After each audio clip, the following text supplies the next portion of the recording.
tayo.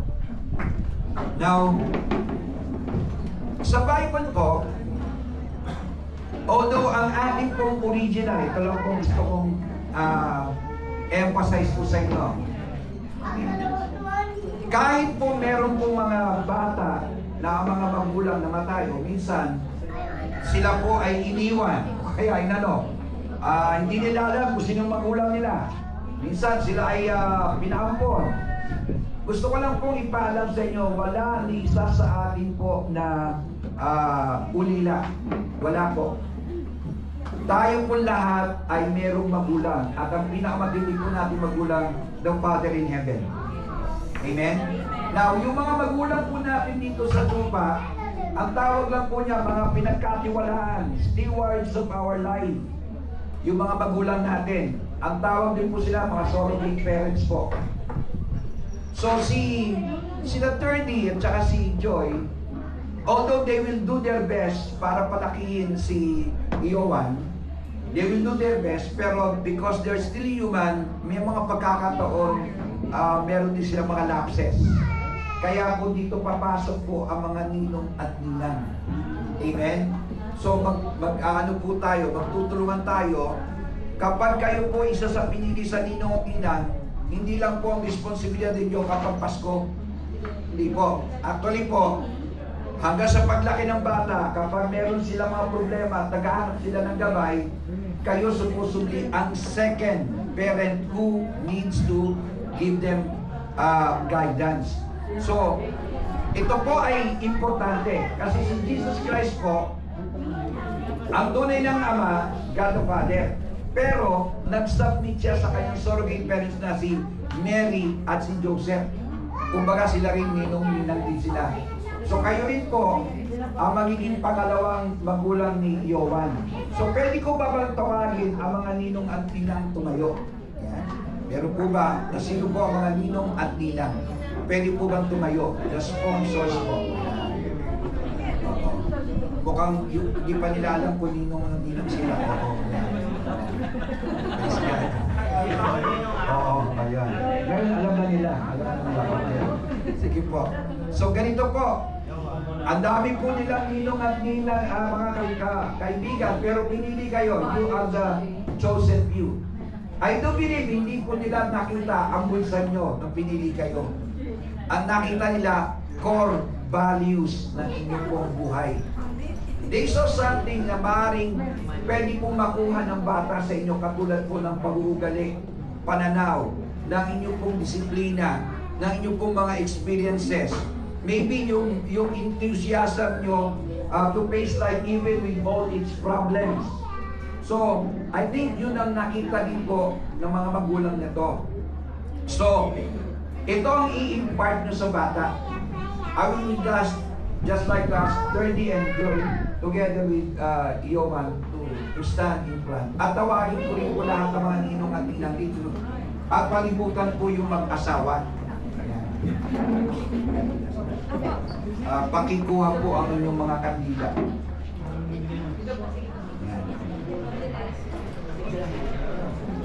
Wala po kayo, mamaya po tayo magpuposisyon.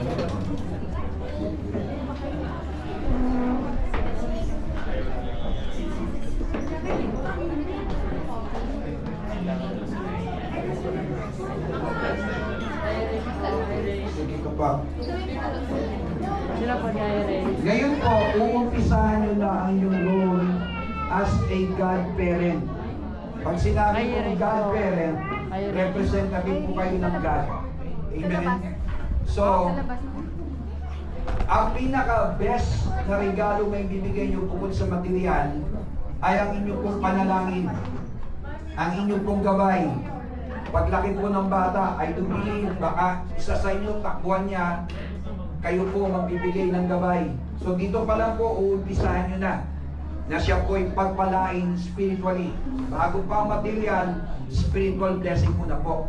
So, I would like you to ask, kayo po ay magiging gabay, kaya po meron kayong kandila, kayo po ay magiging ilaw. Kahit papalibutan siya ng mga kadiliman ng kaaway, mga problema, ang inyong liwanag, ang magbibigay po ng paraan para po hindi siya tuluyang magbubo ng kadiliman. So, sindihan po ninyo ang inyong po mga kandila, and then this would just represent your strong presence here.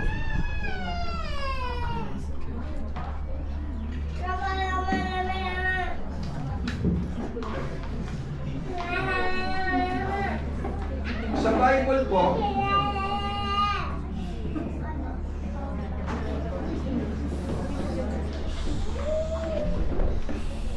mahalaga po na ipasa ng mga magulang, ng mga godfather, godmother, ang adhikain, ang stature, ang prinsipyo at mga kautusan ng Diyos sa bata. Sabi po doon sa Deuteronomy 6, verse 6 hanggang 9, "These commandments that I give you today are to be on your hearts, not just on your lips. Impress them on your children. Talk about them when you sit at home and when you walk along the road, when you lie down and when you get up. Tie them as a symbol on your hands and bind them on your forehead. Write them on the doorframes of your houses and on your gates." So ibig sabihin talaga, you will soak the environment ng bata ng salita ng Diyos. Sabi rin mismo sa John chapter 1, "In the beginning was the Word, and the Word was with God, and the Word was God." So ibig sabihin, as you continue to guide the child in the principles of the Word of God, you are imparting the very presence of God sa bata. So ngayon po, I would like you to, sa ating mga Pilipino, meron tinatawag na mano, di ba? Yung nag-bless. Pero this time, hindi po lahat kayo mag-extend kasi maliit lang po yung noo ng bata, hindi kasi lahat ng kamay nyo. Extend nyo lang po yung kamay nyo. Tapos, tatawagin ko ang isa sa inyo as your representative to pray a prayer of blessing kay Iowan. So, tawagin ko si Brother John to lead the prayer for Iowan. Hallelujah. Sige po. Father, we thank you, Lord. Maraming salamat po for this afternoon, Panginoon. Lord, we lift up to you, Iowan, Panginoon. Kayo ang nagbigay nito kay Brother Curdy and Joey.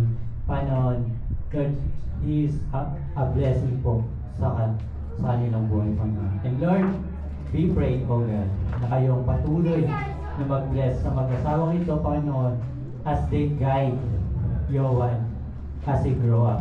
And for Iowan, Panginoon, let your love, let your blessing, and your unfailing faithfulness, Panginoon, ang patuloy na dumalo sa kanya, O God. And to the Ninong and Nina, Panginoon, Lord, use us mightily, Panginoon, to guide Iowan, Panginoon. Kayo rin po ang magbigay sa amin ng wisdom on how we can guide Iowan sa kanyang paglaki at maging kahit malaki na po siya, Panginoon, sa kanyang mga pangangailangan, Panginoon, especially po sa kanyang spiritual life, Panginoon. Lord, na mag-guide namin siya, Panginoon, na magkaroon ng mas matibay at punong-puno ng pagmamahal na relasyon sa inyo, God. We thank you, Lord God, for this time, Panginoon. Sa inyo lamang po kami magpapasalamat at magbibigay papuri, Panginoon. This we pray in Jesus' name. Amen. Ngayon naman po, I would like to ask lahat po ng mga nakaupo to extend your hand towards sa mga ninong at ninang. Sila naman po ipapipray natin. Ang mga ninong-ninang, bow your heads and receive this prayer of blessing. Pag-extend po sa kanila. Panginoon, tinataas ko po sa inyo mga ninong at ninang na naririto, Panginoon. Alam niyo ang puso nila, alam niyo ang buhay nila. Alam niyo rin yung pinagdadaanan nila, Panginoon. Hinihiling ko na kayo gagalaw sa kanila sa bawat araw ng kanilang buhay. As you reveal yourself to them, they will just reflect also your likeness and image in their life. Father, we pray for your power of the Spirit to always convict our heart that they will give wisdom to the child, Iowan, Panginoon. Protectionan niyo po ang mga ninong at ninang na to sa atake ng kaaway, physical o spiritual. Bayaan niyo, Panginoon, as they grow in you, they will impart life also to Iowan. Kung meron po sila mga problema, make a miracle in their life. Let them victorious, O Lord. Bayan niyo rin, Panginoon, lahat ng hawakan ng kanilang kamay, pagpapalayo ng tagumpay at kayamanan. Kung meron din po silang mga mahal sa buhay na nangangailangan ng tulong, gamitin niyo sila para maging pagpapala sa kanilang mga mahal sa buhay. And let them continue to be your follower all the days of their life. This we pray in Jesus' name. Everybody say, Amen. Palakpakan po natin mga ninyo. Kaya na po yung patay ng mga kandidat po na po kayo. Salamat po sa inyong partisipasyon. Ngayon po, dadako na po tayo doon sa dedication proper po. Gagamit po tayo ng mga simbolo. Kung ang simbolo po ng Kristiyano, cross, tama po ba yun? Which is our redemption, meron po tayong gagamitin ng mga rosas ngayon. Now, 3 rosas po yung gagamitin natin. Yung una pong rose is the red rose po that signifies the blood of 30 that flows in the vein of Iowan. Ibig sabihin po, magdideclare ako ng mga responsibility ni 30. At ano ko sa kanya, kung tatanggapin niya, aabutin niya yung bulaklak. To signifies that he accept the responsibility. Now, 30, hindi nakikita ni Iowan ng Diyos Ama.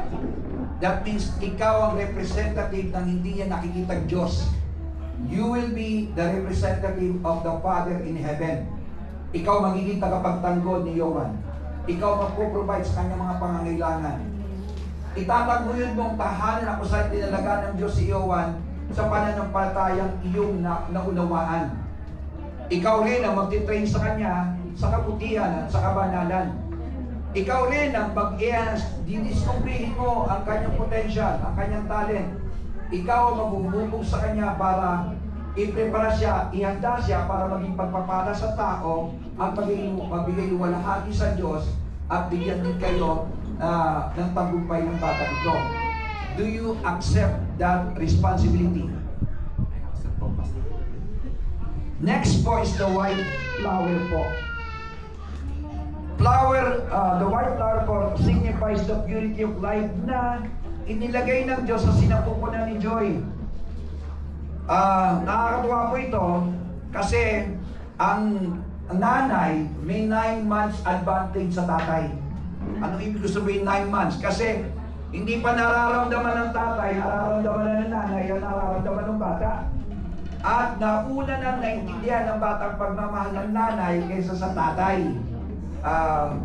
Magbibigay din po ako ng responsibility para po alamin kung tatanggapin din po ni Joy ang mga responsibility na ito. Joy, isa ka sa representative ng Diyos kasi ang Diyos gumawa ng lalaki at babae as His representative. Hindi lang po lalaki ang representative ng Diyos. It is man and woman. Now, sa iyong mata, malalaman ng bata, binabantayan siya ng Diyos. Sa iyong malumanay na salita, malalaman ng bata, kinakausap siya ng Diyos. Sa iyong mga iyakap, malalaman ng bata, siya ay ligtas. Ngunit, sa iyong pagsunod at pagpapasakop kay 30, malalaman ng bata sa inyong tahanan may kaayusan.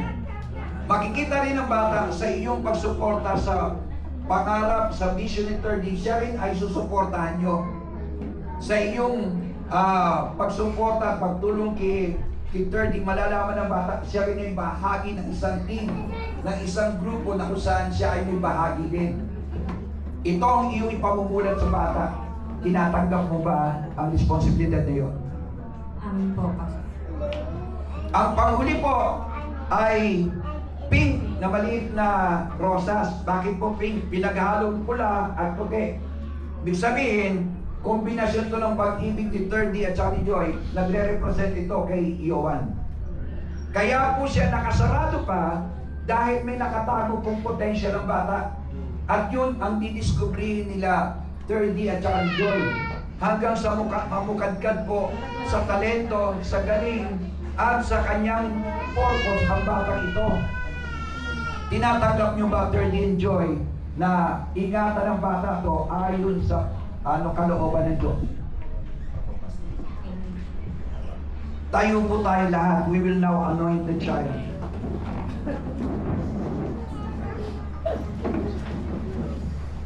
Extend niyo po yung kamay niyo sa bata.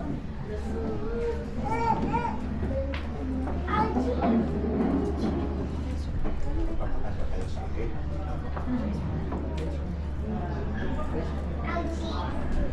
Panginoon, tinataas ko po sa inyo si Johan. Ang batang ito'y dinalaga mo ipanganak dahil may misyon ka. Let this child experience your Holy Spirit. Let this child experience your power and your protection. Bayaan niyo lumaki siyang may karunungan galing sa inyo. Lalaki siya, pagmamalaki siya ng kanyang mga magulang. At ang batang to, lahat ng taong makaniig sa kanyang paglaki, mag-iiwan siya ng pagpapala, ng karunungan, ng lesson, Panginoon. Let this child glorify your name. Let him become the person you want him to be. This we pray in Jesus' name. Everybody say, Amen. So, tapos na po. So, palakpakan po natin ang Panginoon. Welcome everyone sa pamilya ng Diyos. God bless you po. Ito na yung dedication sa mga. Ito na pong kumain.